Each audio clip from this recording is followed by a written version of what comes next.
Uh, Yashi, just tell me if it's up on YouTube.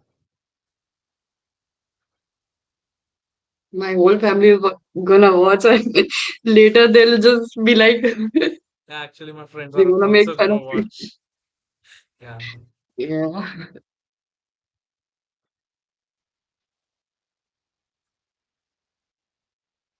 Akshara, is it live on YouTube? Just check it. Give me a heads up. Okay. Okay. It is live. Okay. Let's start. Okay. So, greetings everyone. I am Aryan Saxena, and I'm thrilled to welcome you all to another exciting episode of Beyond Pod. This is episode number 4. Before we dive in, I'd like to extend a heartfelt thank you to Dr. Anuj Garg sir and Pushpan sir for this consistent support, and special thanks to the LNCT group of colleges and training and placement department for providing us with this incredible platform.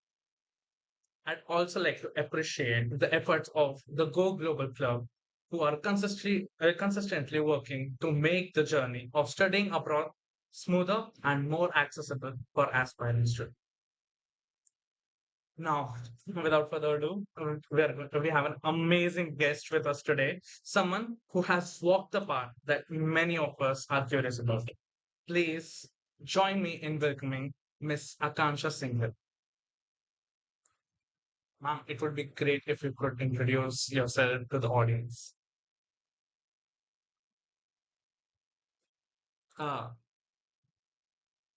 wait, you are not audible. You're mute. You're mute. You're mute. Yeah. Is it audible now? Yeah. Yeah. Okay. So my name is Akansha, and currently I'm pursuing my master's in chemical and biomolecular engineering from North Carolina State University, and it's located at Raleigh, North Carolina. And further, I have a work experience of 4 years, and before that, I was an student at LNCT from the batch 2016 to 2020, studying chemical engineering itself. That's great. One of the elements we aspire to. Okay, so let's start with the questioning for for today's sessions, right? Okay. So, what inspired you to pursue your master's degree abroad, and why did you choose North Carolina State University specifically? Okay, so it was my prior goal to continue my master's as well as pursue PhD. And looking at that goal, initially I was very scared. Like, how should I go? How should I do? How should I align myself according to the goal that what I am targeting for? So I had a lot of guidance, and it is good to go to the people and ask like, how am I going to do this thing? How am I going to target anything? And I targeted my TOEFL in 2019. And due to Corona, I think the next year, everything got stuck. So I was not able to pursue my master's just after my bachelor's. Rather, it was a God's way to lead me. Even though Corona happened, I got into a job at Godrej Consumer Products Limited, and where I secured a work experience of about 3.5 years. And further, looking to that domain, I understood that why everything happened at 2019. It made me a built up where I gained the experience as well as I know what should I do. That You were picture clear was in your completely head. clear in my Yeah. eyes. I That's was basically clearing all the dots. So later in 2024, while I was working, I was studying as well. Since the TOEFL marks were expired, it's valid for 2 years, and then in 2023 December, I gave my TOEFL as well as GRE. But on the basis of my TOEFL marks, I got selected over here. And why this university? Actually, this university is very close to the research triangle. If you'll go in detail about research, it's kind of a completely new foundation of how materials as well as chemicals can develop some new things. Properties. So I went through different research papers from the university, and I was so inspired that they are performing so good in polymers, polymers such as rubbers and in fact styrofoam. These are certain like very high polluting, you could say, materials, whereas they can just like yeah we they were basically focusing on reducing the carbon emission from uh, like recycling or reducing these materials. So that was the point of inspiration where I was like, yes, this is the university which I want to opt for. So they're the leading developers there, and it's great for research purposes. Yeah, I get Yeah. it. Okay, let's move on to the second So, page. Okay, uh, no, no, no. well, Can to the audience, I have one like good opinion. Whenever like you're targeting your job, either job or research, like these are the only two domains where you're gonna focus.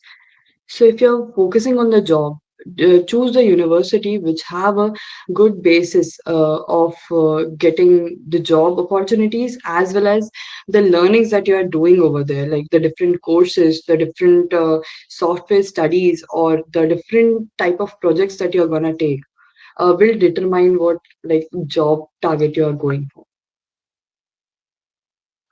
that would help a lot because everyone will be like thinking about it. If they want to go, what field should they get in, and if they should even get there. Because it's a big leap, right? Foreign universities and all. It is a big leap for students. Okay, so let's move on to the second question. Was there a particular moment or influence during your time at LNCT that pushed you towards taking this leap? Or was it just the basic, like in LNCT, did you gain anything that pushed you that I want to pursue the master's on? The department at LNCT Chemical. Okay, so I'll tell you, yes, it was a rough path. It was not that easy. I have to deal with many different things. I have to get myself academically involved, and as well as I have to focus on my non-academic part. So, like all the extracurricular activities. In that thing, the most challenging part was getting into a group. Like, I think that is something that you guys might be facing right now. Yeah, Getting yeah. into a group, getting yourself known in the university, getting the different certifications. So that was a part where I have to face a little bit problem, but eventually uh, we decided on like creating our own group that was ECell. So Yeah, that's really TNP, we just proposed the idea to Pushpang sir and Anuj sir, where they were like, yes, you should go for it. So we did all the courses. We in fact got the certification for entrepreneurship, and it was something life changing. Like I'll tell you what happened. My mind wasn't so sure about getting into the entrepreneur thing, but somewhere or the other, when I was studying, I was thinking about how to apply all these things when it comes to the practicality. So, entrepreneur thing basically led me to do the critical thinking where I know what I am doing. I know what I have to apply and I know how to execute it. That was the phase where we faced challenge. And in fact, during LNCT, we also had a patent on laser strike game. So we did a lot of efforts getting the electrical people as well as some planning people together and making that possible. Yeah, that's great. Actually, I think that's a big leap. And the students that are currently studying in LNCT, they do get the opportunity at KLIC and ESL because it it is so good. We can go through different competitions like Eureka and other competitions. It's really good right now. So it gives us students a lot of opportunities too. The one opinion that I'll give is don't waste your 4 years in just studying books. Try thinking different, like out of the box, where you know you cannot do it, but force yourself to do it. Yeah, So, building something out of the box, it would only lead you to the growth. Yeah. Okay, let's move on to the next question. Could you walk us through the roadmap or the path that you took to study abroad at your university or any university? Okay.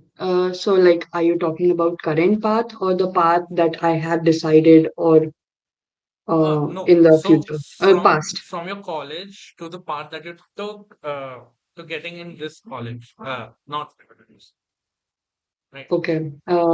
So after completing my 12th, I was very uncertain about where should I go and what degree should I opt. So I asked for some guidance. There was one I would say my mentor who genuinely guided me through taking the decision of opting the branch. So he basically taught me each and everything. Why should this branch be very optimal for you, and how can your personality develop into the physique where you just want to be focused and do what you want to do. So I choose chemical engineering. The only reason was it is a very versatile branch. Like you can go anywhere in any domain with this particular branch.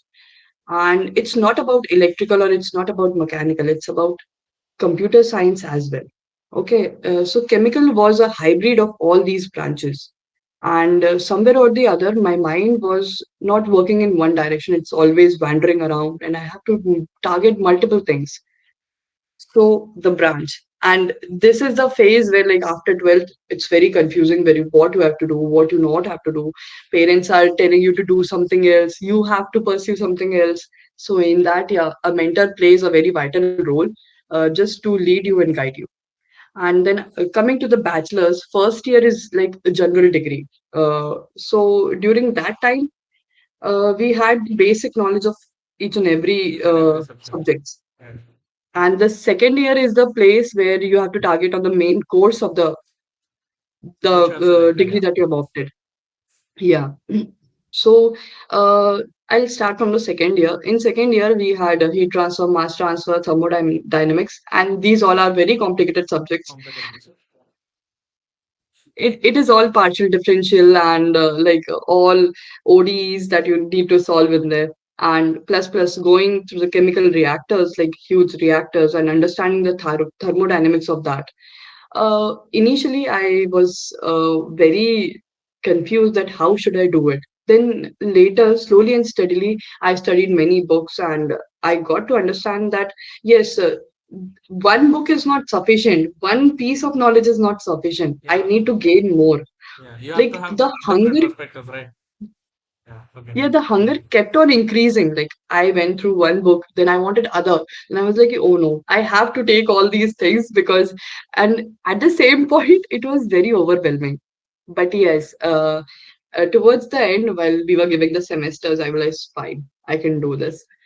So I think I got the branch topper award for the second year and the fourth year. Yeah, and in fact, Yeah. towards the end of the university, I secured second position in chemical department. Oh, that's So very for the nice. batch 2020, Okay, very and nice.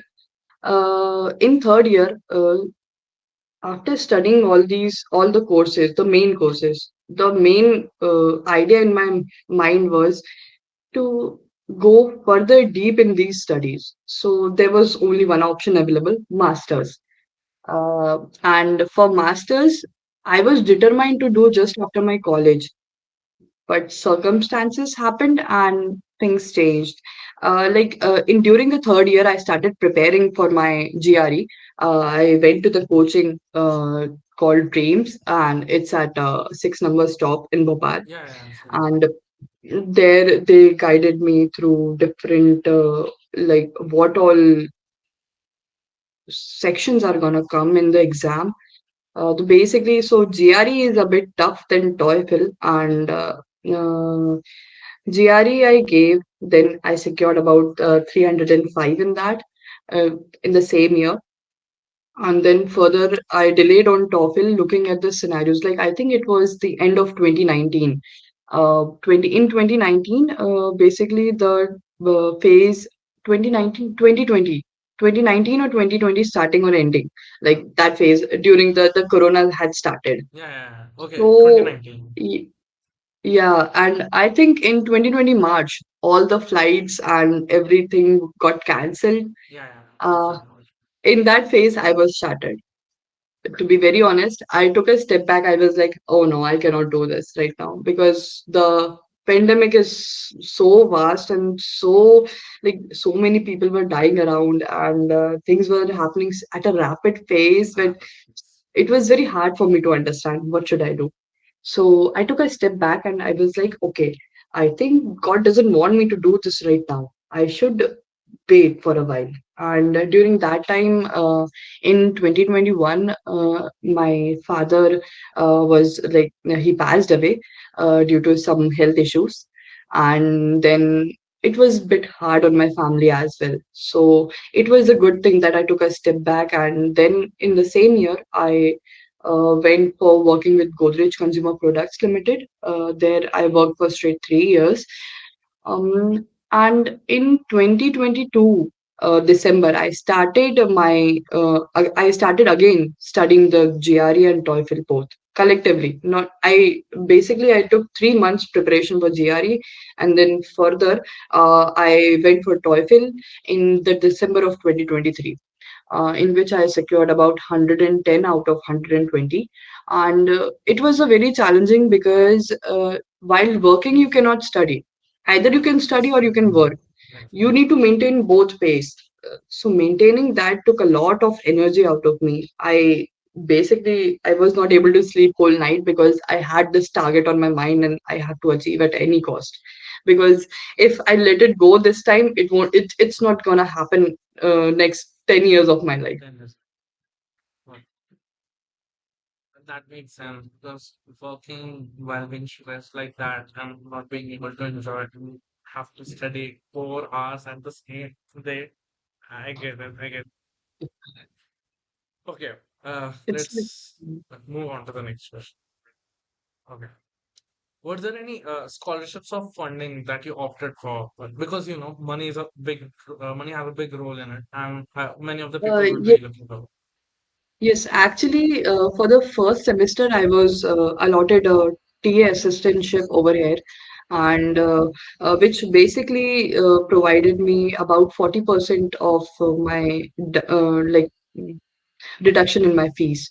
And that just happened like whenever you know that TA ship or RA ship is given to you from the university, you need to email your advisor or the professor that you think that you could connect well, and you need to keep that mailing continuous and keep on knowing more about what actually is going on, so that it will add to your knowledge as well as you'll know what you need to react to. Like if suppose I am working as a teacher over here, like a assistant teacher, I need to deal with many different variety of groups.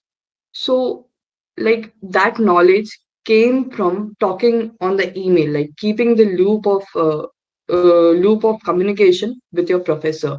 I understand that it's quite hard to find who's the professor, where who to contact, and all these things. But the thing is, eventually you'll know because when you're very familiar with what college you're going through, what college you have opted, you'll go to the department page and each and every detail per professor. In fact, their email IDs and contact numbers are given. So you just need to drop them an email, ask them few questions, and keep on asking questions because until unless you'll ask questions, you won't know what actually is happening over there. It will keep your mind active as well as curious. So that's how I end up getting a TA. I was not sure, like, when I was putting up the applications during that time, I did not had. But slowly and steadily, while I was moving to US, I started communicating with my professors. So they evaluated my performance for the first semester as well as the grades from the first exam, and they allotted me the TA. Okay, so you got it from the college itself. Yeah. Okay. Okay, no, that's fine because 50% is a lot, 40%, right? That's a lot. 40%. That depends. Like, see, if I'll talk about fundings. Yeah, yeah, So please. usually all these Indian students are coming on loan. It's Yeah, like few are blessed with the rich heritage, parents. Yeah. but few are not. Mm. So those who are coming on the loan, my basic idea is whenever you're coming here for the first semester, just target on your grades and go for the on-campus opportunities because there is not one, two, there are thousands of opportunities available on campus, and you need to be like very alert in when to apply, what to apply, and what should your CV should look like. Like basically, I have understood one thing past 1 year from the Americans and all the teachers that I have. They want to be very precise, like precise in the sense to the point. They want to know your capability, whether you'll be able to work for me or not.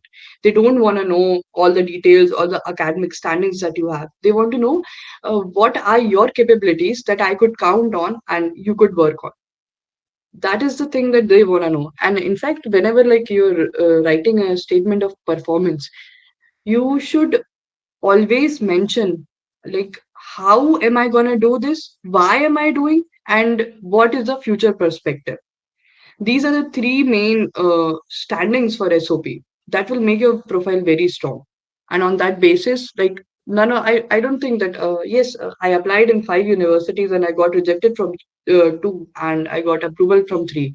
But I ended up choosing North Carolina because of the research, and further, my target was to pursue PhD. Yeah. They also must have seen the your profile and selected you on the basis of that, right? SOP, because it was strong, You're right? not audible. Am I not audible? Am I audible now? Like your voice is breaking right now. Uh, Hello, am I audible? Mhm. Right? Right. Okay. So I was saying that your university must have also seen how capable you are, right? Because that is how they have selected you, and I think they turned out to be. It turned out to be pretty great, right? 40% rejection is a lot, I think, because when I interviewed other people from different countries, they had a deduction of like 5 or 10% max, and that is the rule for it. Well, it also depends upon the performance, but I think that's the max that they can go. And yeah, so it's a lot, and I think it's good for people who want to pursue studies abroad. Yes, actually, my original fees was about I think 80, and it got reduced to 55 something. Yeah. Okay. Uh, for about how many years? Like 2 years. 2 years. 2 years of master's, right? Yeah. Okay. Makes sense. So let's move on to the next question right now. Um, was there any scholar? Wait, I have asked that. Wait, I have asked that. Okay. Uh, if you had a chance to go back and do one thing differently during your application preparation phase, what would it? Mm, voice. While your preparation for the application for the universities and all, if you could tell me something you would do differently if you were given the chance, what Mm. would it be? So looking back माँ in my आवाज मत career, करना. I'll say my SOP wasn't strong enough to get into Purdue. So that was one thing that I need to correct. And I wish I could have. Like they basically look after coming here and understanding what Purdue is looking for, they are not looking for the academic standings. They are looking for the experience that you have gained through the academic standings. In SOP, you need to be very specific and clear. And yeah, the point that I mentioned that you need to be very clear for the SOP, this is the reason why, because sometimes you might resist, like, this is such an expensive university. How can I go for it? The thing is, if God has plan, it will automatically happen, and like nothing can stop. And so if you're going to be that person, you're going to grab. Yeah. Okay. How does the And act? one Okay. one more thing, whenever you're writing an SOP, be very crystal clear about what you wanna achieve while you are here. If that clarity is pictured, it like suppose I am the person who's gonna take your SOP and read throughout. That picture in my mind should be very clear after reading those 2 pages. Until unless that picture is clear, I don't think that you would be a good student for me. Okay, makes sense because the professors are also looking for a student who they think that will be the perfect fit for the candidate, right? Yeah. Not, okay. So, how does the academic culture at NC State compare with what you experienced at LNCT? Academic Academic culture. culture. So basically, we don't have to go on the campus from 9 to 5 first thing. It's just like Mm. 1 hour or 2 hour classes. And leftover in LNCT, yes, that was very prudent part where we have to go from 9 to 5 because it created a discipline in ourselves. Yeah. And that discipline for any work profession or any further profiling, it's very necessary because until unless you're disciplined to get on time to a location where you have to gain knowledge or do work or provide some mentorship, it is not worth it. Like you cannot be late somewhere. So I appreciate LNCT for that. And the Uh, second thing, the academic standing. I think the study that we are doing at our university, LNCT, it's way more good than the universities over here because the education level over here is simple. You can gain e-marks very easy until unless you are very good with your bachelor's, you have good base, you have good all like all the principles of your course is clear. That all those points merging towards the masters, it will make it easy. The only thing is they are not doing something new. They want you to do something new because there are different projects coming up and there are different research work. They want you to be a part of it, and using that base knowledge you have to utilize and imply on those projects. So yes, the learning was in bachelor's but the implication is in master's. okay. That's what Yeah. So, difference is. size is better than being planned and giving all the word. Yeah, and I also like one more thing about masters is past 2 semesters I am continuously using my brain. I am not giving it a pause. And trust me, when your brain starts working, the time there is no limit. You have to work, and it's like there is this I have to do it, I have to do it. So it's a Even big while you thing. sleep, you'll be dreaming of, oh no, shit, I have to do this. Yeah, I totally get it. Okay. Moving on to the next question. Have you worked on any interesting research projects, internships, or lab work that you'd like to share with us? Yes, during LNCT, I worked on the project called as hydrogen generation, and that same research, the same project has been continued over here. And plus, they, I think in summers they are gonna provide me funding for continuing my project, and as well as installing a in unit in on campus hydrogen plant. So basically, what in my bachelor's, I went to IIT Kanpur. There we did a very small scale hydrogen generating reactor. So there we used a few elements like aluminum and castic acid to react with water, and that was liberating blue hydrogen. Blue hydrogen is basically the when hydrogen is burning, there is a blue flame. So that's why we call it as blue hydrogen. Oh, okay. And here that same thing has been converted into green hydrogen, that is completely pure hydrogen without any carbon emissions. So currently we are working on that, and that phase, like slowly and steadily, how to execute a project, how to do the planning, how to manage each and every people in your team. It's a task. Like it's not that easy. You know that different people have different calibers and different academic standings, and you need to identify what they are good at. The time you'll identify, things will go very easy, and you know what to give them, what not to give them, and how should you take things from them as well. Makes sense. A good team would be better, right? And you implied that good team in a manner that everyone and can do their task and effectively. In addition to that, America has a work profile where you don't have to work individually, you have to work in a team. Like whichever industry you'll go in, they'll have this fundamental of working in teams. And there is one term known as continuous improvement. Continuous improvement is something that you can add on to and then improve further. Like I'm basically telling a structure, base structure, how it works. So over here, whenever you are having or facing a problem, you need to have a standing why that problem is there, and you need to work on the root causes in the sense, if suppose something has my AC has broke down. Okay, why it has broke down? It has broke down because there are water in vents. These are the causes that you need to work. You cannot uh, go for the hypothetical thinking or procrastinate what you have to work for. Okay, that won't work until unless you write down somewhere, do the critical thinking. Why?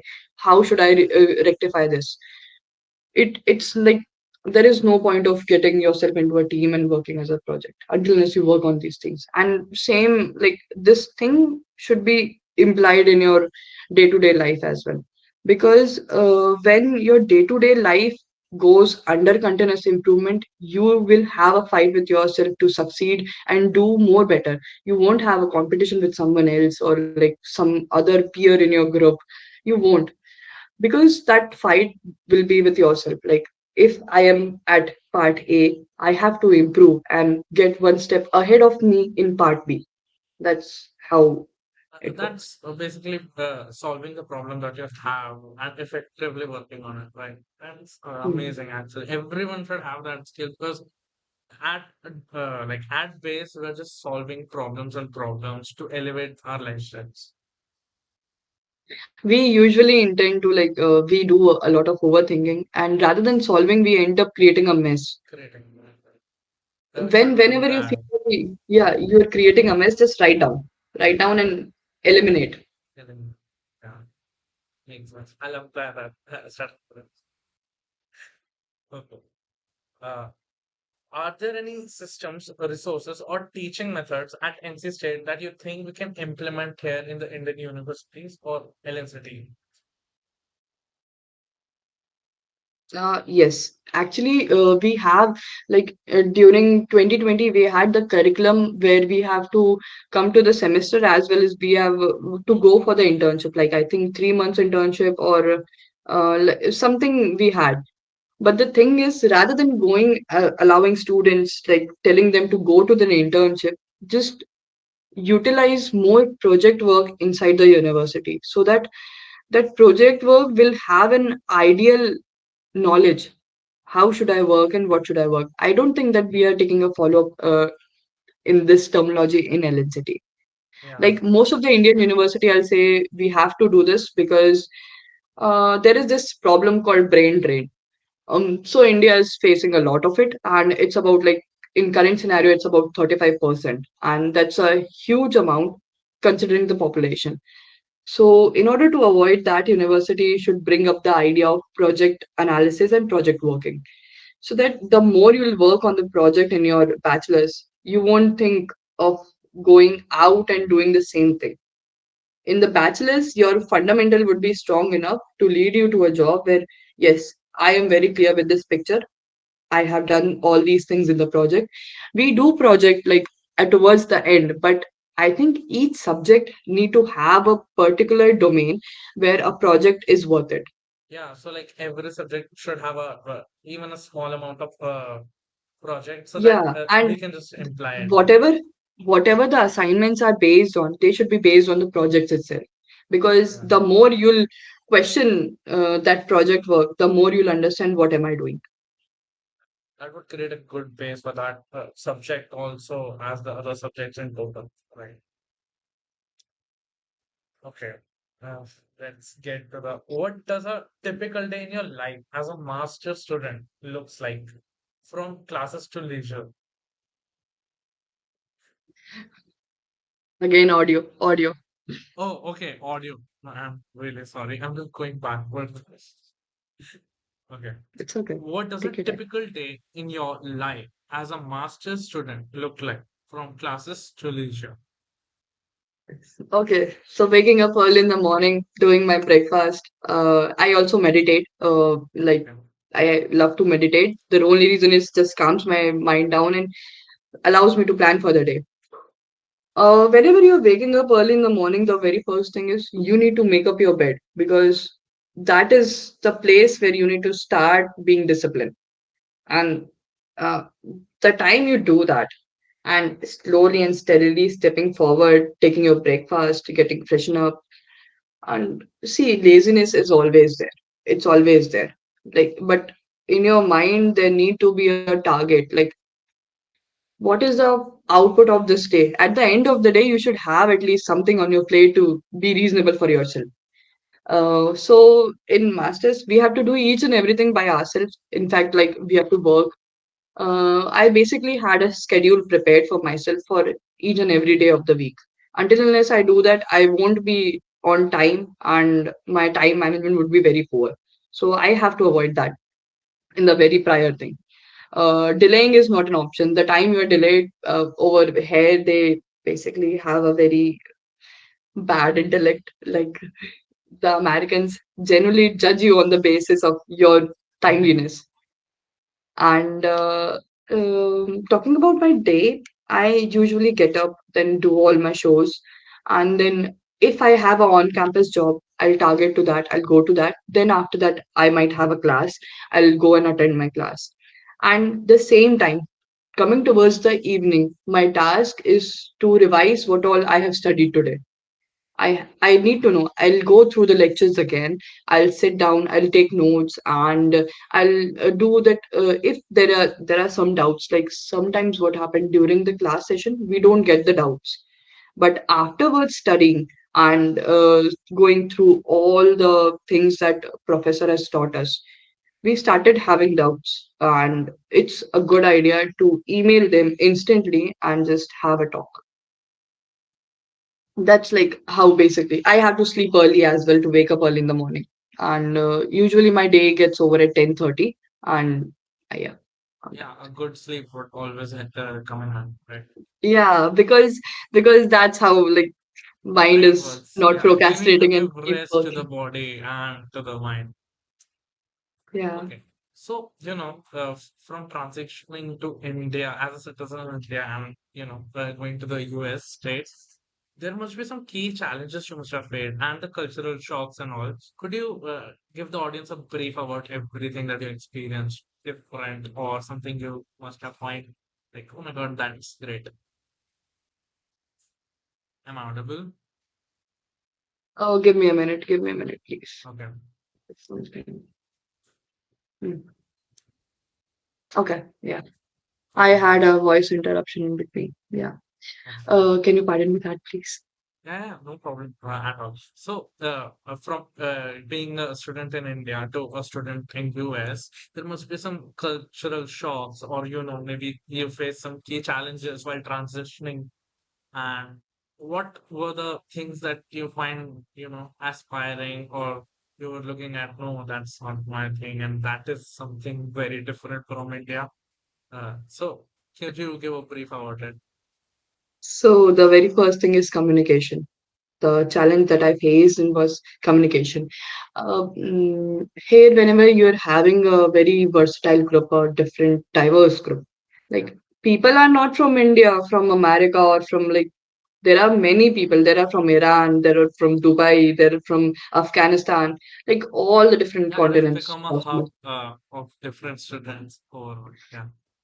And there is a difference in language as well. So whenever you're communicating, either people will understand an American accent, and it's very hard to gain. And I'll say go with your Indian American accent. Most of the people will definitely understand that, and it's not a big of a deal when you're walking through a crowd and communicating with different people, greeting them early in the morning, or like talking them about how was their day, so you automatically get that communication covered up. And the second challenge is mm, the second challenge was teamwork because I faced a lot of problem over here during the terms of team because I was the only Indian in all the Americans, and I had this fear of lagging behind. But actually, it was the reverse case. I was the one who was leading them and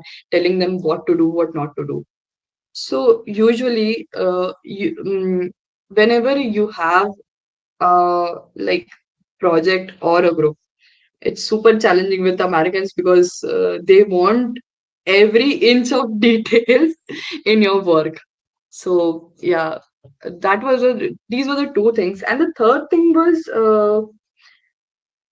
see, it is very hard to sometimes cope up with the money as well as your education. Money in the sense the on-campus job. I have two on-campus job. The first is TA. The second is I'm working as a dining, and the most time what happens is in the dining as well. You have very variety of diverse people, and where you need to have a proper understanding of communication. Like, if you're not doing this task, allow me to do it. Like, you have to put yourself first so that they'll be comfortable, and yes, they can give you more job, like more opportunities and more skill set. These were the two things that I have to face through over So it. catering it's better to want to put yourself first. See, in India, it's fine. It's fine. Like in India, we can just do the eye contact and it's done. It's sorted out. Like Yeah. everything is communicated through eye contact or just one sentence. But here, you need to explain, elaborate each and everything, which is a little bit frustrating sometimes, but it's okay. Yeah, but it's their way to deal with the problems, right? Yeah. Yeah. In India, I think many of And the people. Okay. Yeah. Yeah. Continue. And one thing you need to adapt in your nature is adaptability towards the environment. You need to analyze. You need to be like calm enough to observe what is going on around you. The time you will start doing that, you know what should you react on and how should you react.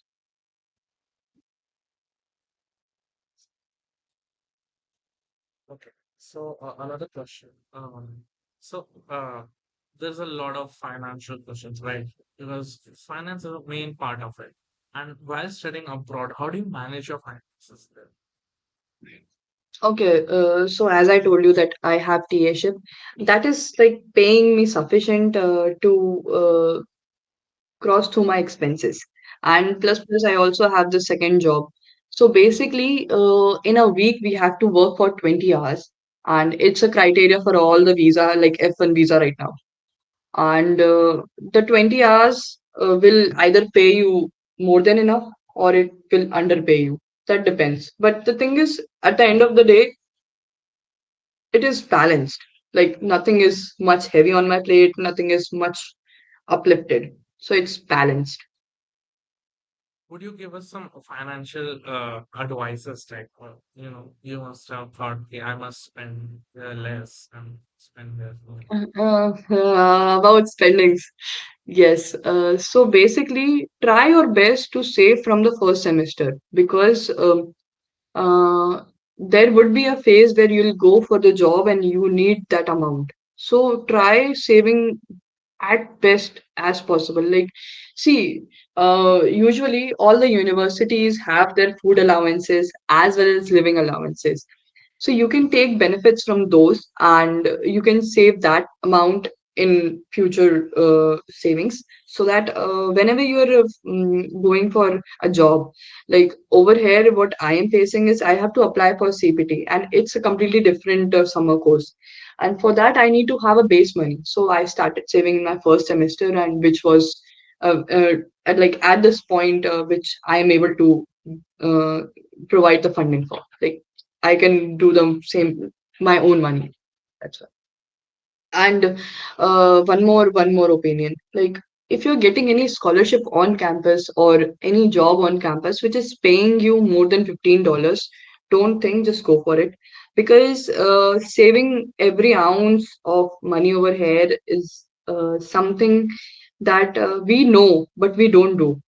Like, if I'll have a amount of money saved, I will go and do shopping and all these things. Try controlling at best, because Research is very that important. is the The best that one. is the key.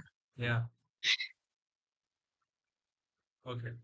So I want to ask, how is the Indian student community there? Like, it is populated with quite a lot of. It is populated with quite a lot of Indians, right? So how is the Indian student community there? So currently I'm living with an Indian community itself, and the good thing is, certain part of America, there are a lot of Indian students, such as Texas, California, and North Carolina. These were the three, where I found abundance of Indians, and it's a good thing because usually uh, we come to a society where it's either American or Iranian, like over here, the trend that's going on over here. Talking about that. So in that, food and safety is a big issue. Safety, it's okay. Like America, all across America, it's safe. It is no like so that something's gonna happen very bad until unless you do something bad to yourself. Until unless, otherwise no. There are It's always exceptions. There are always yeah, and exceptions. living in there are always distractions, always, trust me. Not Yeah. one, two, many, but mind control is a thing, discipline is a thing. And yes, I was talking about Indians, no? So in the community, what happens is whenever you need help, no, they'll be there. They'll be there.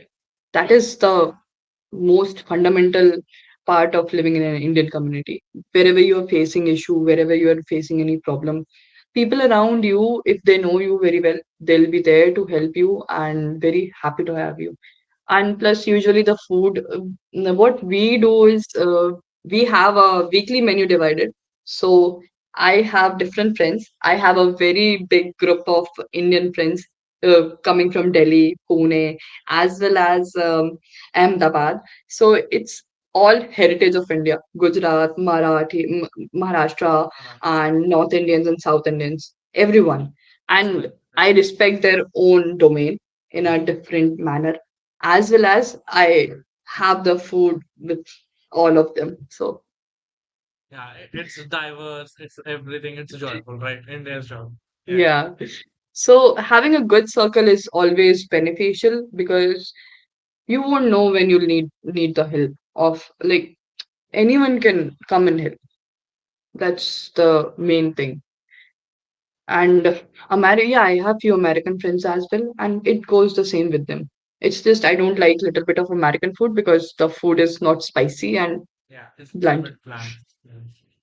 Yeah. Okay, let's move on to the next question. Um, do you stay connected to the fellow students through Instagram, Facebook, or any other platforms? And also, if the students want to reach out to the students like you in America also, how do you think they should pursue that? See, for this, I'll answer LinkedIn is the best way. LinkedIn, setting your profile at a professional level and then approaching the same master students, that will create an image in us, in like in our mind, that yes, we need to talk to this person, we need to guide them. So that is the ultimate set. LinkedIn is the place where you find each and everything. Okay, so you told me that you contacted the professors of the universities and all, but I wanted to know if you contacted other students of the same university.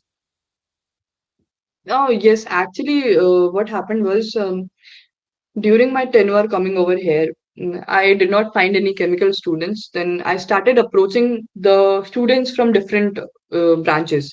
Like I did not find even a one person until before 1 month coming here. And the time I started approaching different branches, they gave me contacts of few the friends they know who belongs from chemical. I think, in fact, from the PhD or the masters. So I then that's how like I contacted them. So usually what happens is, whenever you're targeting something, you know, target like, I am not finding this person, I'm unable to find. How should I do it? I'll just approach different people and ask them, do you have any contacts? Do you have, because I really need help in this matter and I'm very confused. Just frankly speak them. And people are very helpful. From like people coming from India and doing masters, they're super helpful. Like they Yeah, won't give up on me. they would always help the community, right? Yeah. Okay. So I want to ask. Um, See, there are a lot of parental issues, or you can say societal issues within India, right? So, how do you think a student should deal with it, or did you deal with any of these situations while going to abroad? Okay, it's a very good question, and uh, to this question, my mother and I were on the same page. I made the mentor and I made her to be very specific, like she has to go. So, there is a time constraint which you need to take care. Like with parents, you need to induce that little by little from the early stage itself. If you are in the second year and you are targeting for your master's, start doing that right away. Start talking to them. I have to do this. I have to plan for this. I understand. Make them secure. Like, don't make them feel insecure, like how this much far away. And yes, see, relatives are always an issue. Always like ignore them. Ignore it. Yeah, that is the only way that would be Best opinion, ignore them and ask your parents that whether they have 100% confident on you or not. If you're taking this step, will they be supporting or not? But relatives is not a problem. They just are in a separate domain and always there. uh, makes sense. You just have to make sure your parents know everything about it and you're prepared for Yeah, everything that they're gonna go through. clarity is the key. Whenever Yeah, you're like, see, they are the ones who gonna fund you. Okay, they yeah, are they are the ones who gonna like give you all the amount in this world possible to make your life successful as well as make you feel comfortable in what situation you are. So the very first thing is just keep the clarity, keep your thoughts flowing through them, like speak through them all the time. let's move on to the last question. Okay. What's one myth or misconception about studying abroad that you'd like to bust for students so that they will be like, okay, this is not true? Because in USA, Um, everyone is concerned so about security and everything. It back is a in misconception, I think. back in 2018, my mother asked me, "How am I gonna pay for all these things?" This is the biggest misconception. The time you'll show your funding, the time you'll take loan, automatically, like you feel like I have this responsibility. I need to deal with it. Okay, and when you're coming here, it's it's not that money that you are spending. It's your own money that you're earning and spending. So that is the biggest thing they need to know, and this is a myth. Trust me, this is a myth. Usually, parents don't allow their students because of the money constraint. Because of the Yeah, money constraint. because they always think that they won't be able to pay the money back, but while we're working there, we can still pay Yeah, the rent and the because loan. in America, I appreciate America for one thing. They have so much opportunity available, but the students, the amount of students that they are opting is very minimal because they are finding for quality, not quantity. And in India, we are focusing on quantity, not quality. Yeah, but the courses are made in that manner too, right? We are opting Yes, for the yes, job sector. yes. Yeah, That's like there is a place where we need to develop more and more. Like yeah, if we are having some project work in our education, we'll know what to do. Then further we'll be targeting those industries according to that same mentality. yeah, makes sense. Okay, I would like to ask if you want to convey any other message to the audience. Okay. And to the audience, the only thing is whenever you are taking a step for yourself, be bold and be determined to take it at any cost. At any cost means at any cost. See, great deal always come with great risk. Until unless you're ready to take that risk, you are if you're keeping yourself behind that I cannot do this, then there is no point in doing that thing. There is genuinely no point. You need to break through that barrier and just stand on what you want. Makes sense. Because there is a And brief plus, vulnerability. whenever like see, my motto is whenever you are stepping towards success, it actually is one step towards failure.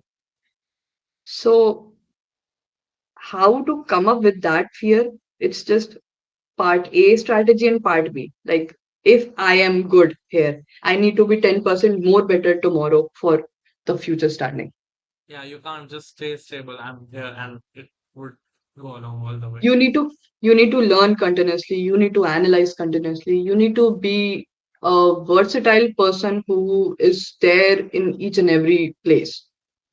That should be the strategy where you could learn and grow more better. I guess that's the conclusion, right? Okay. And with that, we conclude. Okay. We come to the end of yet another insightful episode of Beyond Borders.